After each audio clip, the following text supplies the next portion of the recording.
Good morning, you beautiful people. I hope you guys are having a wonderful day today. Today, I want to talk about tone. For those of you who don't know, the new Infinite Warfare, mission team has just been released. I believe it's called Blood Anvil. Like every other mission team, they have a little bit of a video introduction into what their mission team is all about. And you can go see that, go watch that on, I think, Call of Duty's channel on YouTube. And it is good. I actually like it. I think it's really good, really thematic, and it really paints this cool dark picture. Now, there are two major issues that I have with it. Number one, the bad guy's Russian. That's just cliche. We're done with bad guy Russians. At least I am.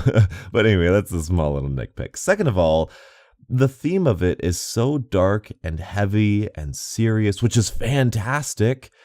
But then you go play Infinite Warfare and the whole game is just not serious. It's not this dark, serious tone. Like, no one takes Call of Duty seriously. And I'm not saying that no one takes the Call of Duty campaign seriously or Call of Duty Zombies seriously. I'm saying no one takes Call of Duty multiplayer seriously. And I'm speaking in terms of tone here. Like, of course, people take it seriously in the sense that, they play competitively and they take it, that type of seriously. I'm talking about tone, thematically. It's not a dark, grisly war type scene. No, you're boosting around with double jumps and jetpacks and your soldiers. Like, it's lighthearted. You have taunts, you have gestures. It's not something that is a serious thing. The characters in multiplayer don't take it seriously, and that is a big difference from the introduction that they played. And I believe this is why Call of Duty, or it's one of the reasons why Call of Duty is kind of failing. Not failing, but splitting. Because if you look at all the different Call of Duties, people each have their favorite Call of Duty. Some people, for some reason, love Advanced Warfare. Some people love Call of Duty Ghosts. Some people love Modern Warfare 2. Some people love Black Ops 1. Some people love Black Ops 2. Everybody has their own different feel of Call of Duty. But each Call of Duty within itself is very different. Let's take a look at other video game franchises. First of all, Dead Space. Dead Space 1, Dead Space 2. Very horror inspired, very dark, very creepy and scary and just unnerving. Move on to Dead Space 3, kind of lighthearted, kind of actiony, and that is why not a lot of Dead Space fans liked Dead Space 3, myself included. Let's take a look at Metroid. Metroid, throughout its entire franchise, has been very intelligent. It's been very quiet, very atmospheric. There's been this base core fundamental of what makes a Metroid game Metroid. You have a quiet protagonist who's very serious, who's strong, who's a female character, who's a strong, independent woman. The gameplay itself relies heavily on exploration and discovery and puzzle solving and all that sort of good stuff. Move on to Metroid Other M. All of that stuff goes away. The strong, silent protagonist is now a damsel in distress and is pointless to the story. The exploration is completely cut off by the gameplay. Metroid Other M is a completely separate styled game from every other Metroid game. And that's why fans hate it. Moving on to Doom. The original Doom is a very simplistic shooter. It's a fast-paced, killing demons from hell, tongue-in-cheek, fun game. Doom 2016, the reason why it succeeds is because it's fast-paced, you're killing demons, the story doesn't matter, the multiplayer doesn't matter, it's a fun campaign where you feel awesome.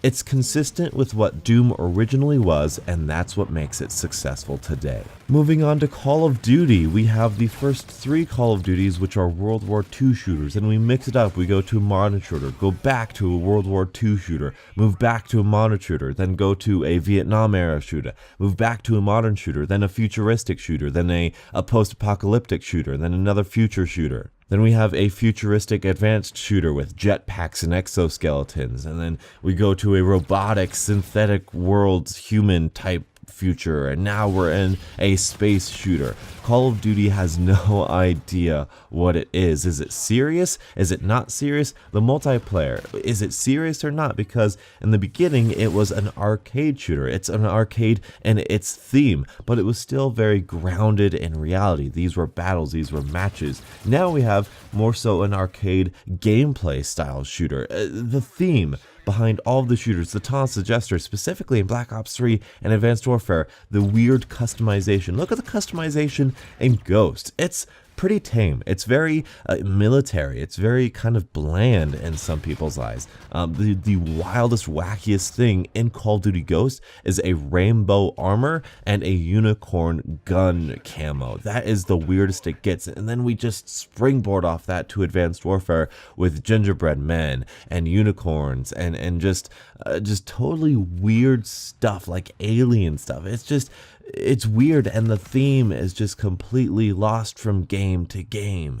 Call of Duty multiplayer has no idea what it's trying to be. It doesn't know if it's a strategic team-based shooter. It doesn't know if it's an arcade shooter. It doesn't know who it's trying to appeal to. It doesn't know if it's trying to reward the strategic player or if it's trying to be a mindless, fast-paced shooter. And that's why Call of Duty to a lot of people is a generic first-person shooter, because the thing that's consistent across all Call of Duty titles is the first-person shooting, the controls, the gameplay. That is the only thing that is consistent through all games. Not the theme, not the tone, not who it's marketing to, not its audience, not its gameplay, or at least the style of gameplay, but the movement, the mechanics behind the gameplay. That is the only thing that makes it consistent. It's a generic first-person shooter.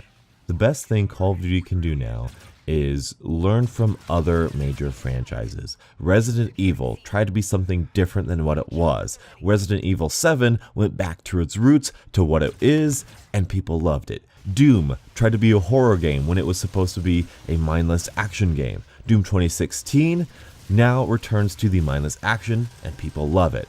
Metroid Other M tried to do something with its story, and it's tried to force players into playing a game that wasn't a Metroid game. People hated it. They should go back to an old Metroid game. I'm still kind of bitter about that. Call of Duty needs to return to its roots. Not only that, it needs to establish permanently what Call of Duty is. What is Call of Duty? Thank you guys so much for watching. Hopefully you guys have enjoyed, and until the next absolutely beautiful Call of Duty morning, I will catch up with you guys later. And as always, stay beautiful.